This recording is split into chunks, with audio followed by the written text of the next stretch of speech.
Bonjour à toutes et à tous et bienvenue dans un nouveau portrait d'espace d'Odyssée spatiale, le dernier de cette saison 5, mais vous aurez le podcast qui viendra juste après. Nous sommes aujourd'hui avec Loïc Octavia, bonjour Loïc, Bonjour Simon. qui est chargé de communication numérique au CNES. Merci beaucoup d'être avec nous aujourd'hui pour ce portrait d'espace pour commencer. Est-ce que tu peux, pour débuter, pour introduire, te présenter, donc ton nom et ton prénom je les ai déjà présentés, mais ta profession et dans quel type de structure tu évolues, même si tout le monde, je pense, connaît à peu près l'Agence spatiale française. Absolument. Donc du coup, je suis à la direction de la communication et au service communication numérique.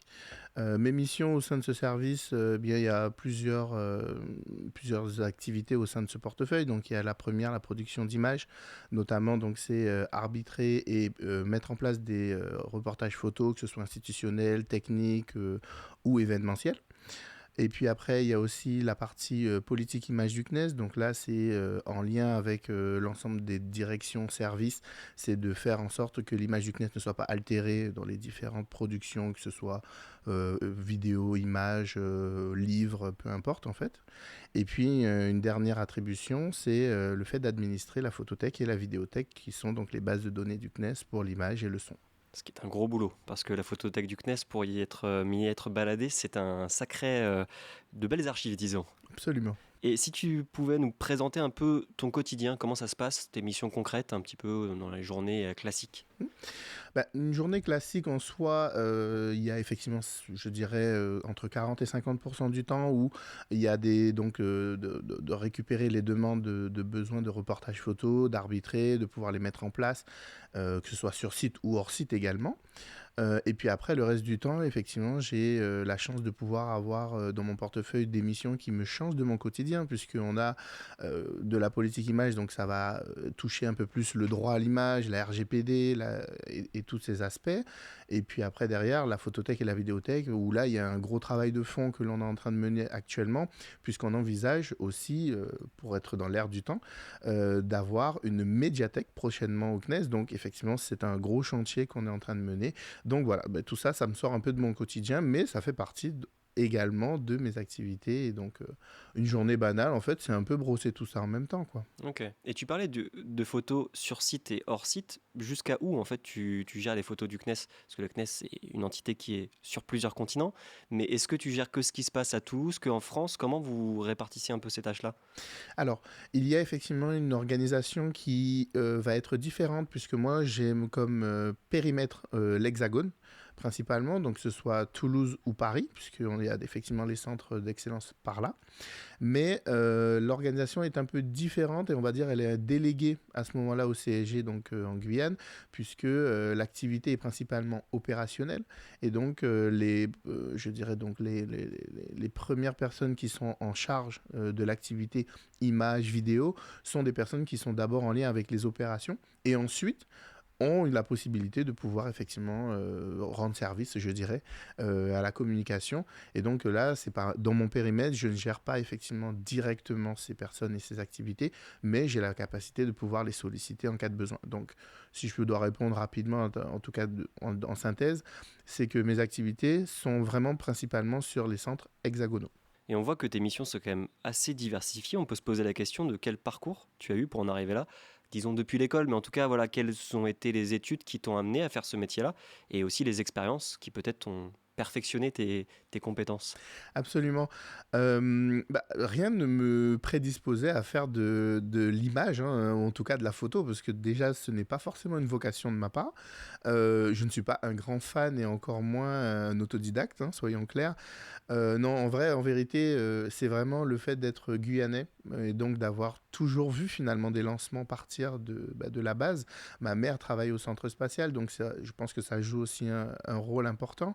Donc ça a toujours été pour moi un leitmotiv et un objectif de travailler au CNES parce que j'ai trouvé cette institution vraiment formidable par rapport à ses missions, son aura et principalement tout simplement parce qu'elle représente l'activité française, hein, sur la scène nationale et internationale.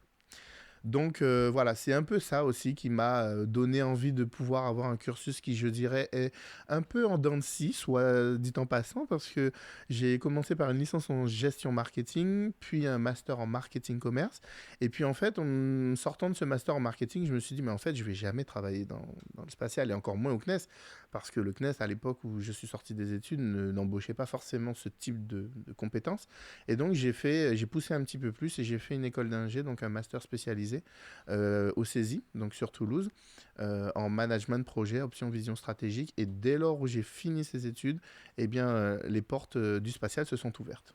Et tu nous as répondu en partie à la question suivante, qui est de savoir quand est née ta passion du spatial. Donc tu nous as dit qu'effectivement, le fait de grandir en Guyane, on l'imagine, le spatial est très présent, ne serait-ce que pendant un lancement. Mais aujourd'hui, comment tu qualifierais ta passion, si tu considères que c'est comme tel, du spatial dans son ensemble? Est-ce qu'il y a des secteurs qui t'intéressent plus que d'autres? Qu'est-ce qui te fait vibrer en fait avec le spatial? Très clairement, effectivement, le fait de grandir en Guyane, je pense que ben, ça favorise, hein, je dirais, le terrain est plus que propice. Non, en fait, j'ai eu effectivement un moment avant de faire des études et avant de me dire, bah, je veux travailler dans le spatial, au tout début de ma jeune carrière, si je puis dire, j'ai voulu être d'abord ophtalmo, donc ça n'avait absolument rien à voir, mais vite rendu compte que les sciences et moi, on n'était pas forcément copains, donc en tout cas pas en physique et encore moins en SVT, donc je me suis vite aperçu qu'il fallait quand même que que je ramène les choses à la réalité. Et puis en fait, c'est le fait d'être en contact avec les personnes. Moi, je crois que j'ai toujours fait mes choix en fonction de ça. C'est-à-dire qu'au début, j'ai fait un diplôme, un BTS en comptabilité gestion. J'ai fait ça pendant 1 an et demi, ça ne m'a pas correspondu parce que finalement, on ne voit pas grand monde ou alors il faut pousser vers le diplôme d'expertise comptable et bon, ben là, on en a pour un moment. Mais du coup, voilà, moi, j'ai toujours fait mes choix par rapport au fait que ben, ma personnalité, je la connais, j'ai cette chance, c'est de me connaître. Et donc, voilà, ça s'est venu un peu naturellement, en plus, effectivement, d'avoir grandi en Guyane. Mais d'autres secteurs d'activité que j'ai pu faire, c'est du tourisme, et là aussi, c'était vraiment pas mal. Mais je me suis rapproché de Toulouse pour le spatial d'abord. Et puis le contact effectivement client dans le cadre du tourisme et collègue dans le cadre du spatial est très particulier. Il y a beaucoup de corps de métiers très différents. Tu en as un exemple. Et c'est vrai que pour Thomas est à côté de moi, donc je me permets de le citer, mais on a tous les deux bossé dans ce milieu-là et c'est très enrichissant en termes de profil aussi et puis même de nationalité parfois, ce qui est quelque chose de passionnant au quotidien. Et question qui n'est pas forcément toujours facile, mais comment tu vois la suite pour toi, disons dans 5 10 ans? Qu'est-ce que tu aimerais faire? Est-ce que tu aurais aimé, enfin, tu aimerais avoir diversifié un peu tes activités, travailler dans un autre secteur peut-être même, ou continuer dans cette branche de la gestion de la communication numérique et de l'image au CNES? Bah, je vais quand même citer, alors il n'est plus PDG, il est maintenant ministre, mais enfin, moi j'ai fait mon ciné, donc mon séminaire des nouveaux embauchés quand il était encore président.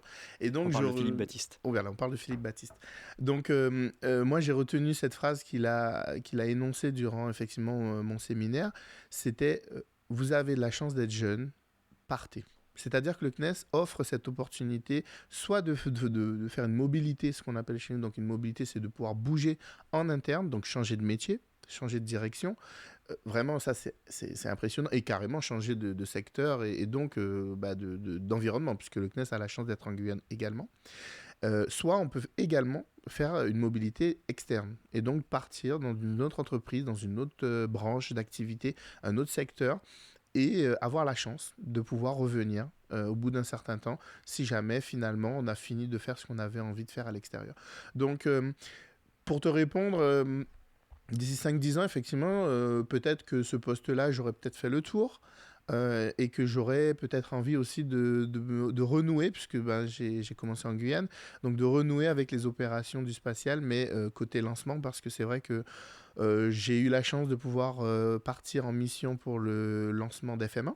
Et c'est vrai qu'en étant dans le bocal, donc dans la salle d'opération pour les non-initiés, eh bien ça m'a un peu piqué. Voilà, donc forcément, pourquoi pas envisager d'avoir voilà, une mobilité qui pourrait me permettre de retourner dans les opérations du spatial, ouais. Mais d'être au cœur du sujet cette fois-ci.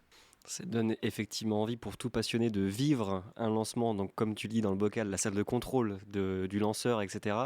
C'est à mon avis une expérience qui doit être assez grisante, donc je te le souhaite en tout cas.